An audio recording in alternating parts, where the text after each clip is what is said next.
অবশেষে ভারতের আঘাতের ২৪ ঘন্টার মধ্যেই সত্যিকারের প্রত্যাঘাত শুরু করেছে পাকিস্তান। পাকিস্তানের একের পর এক মিসাইলে রীতিমতো ভয়ঙ্কর অবস্থা ভারতের আকাশ। এসব মিসাইল একের পর এক উড়ে আসছে ভারতের শাসিত কাশ্মীরের জম্মুতে। বৃহস্পতিবার রাতে টানা বিস্ফোরণের শব্দ শোনা গেছে জম্মুতে।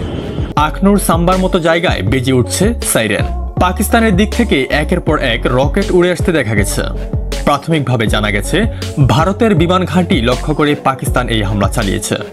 জম্মুতে সব আলো নিভিয়ে দেওয়ার নির্দেশ দিয়েছে ভারতীয় প্রশাসন। সবাইকে নিরাপদ জায়গায় থাকতে বলা হয়েছে। দুই দেশের গণমাধ্যমগুলো বলছে পাকিস্তানের দিকে আন্তর্জাতিক সীমান্তের ওপার থেকে রকেট উড়ে আসতে দেখা গেছে।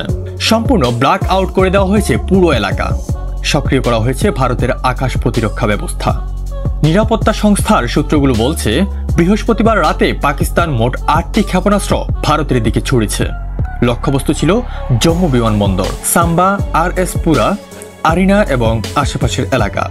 আকাশ প্রতিরক্ষা ব্যবস্থা S-400 দিয়ে এই ক্ষেপণাস্ত্রগুলো প্রতিহত করা হয়েছে বলে দাবি করছে ভারত। এর মধ্যে জম্মু বিশ্ববিদ্যালয় ও দুটো পাকিস্তানি ড্রোন গুলি করে ভূপাতিত করা হয়েছে। পুরো জম্মু শহরে মোবাইল নেটওয়ার্ক বন্ধ করে দেওয়া হয়েছে।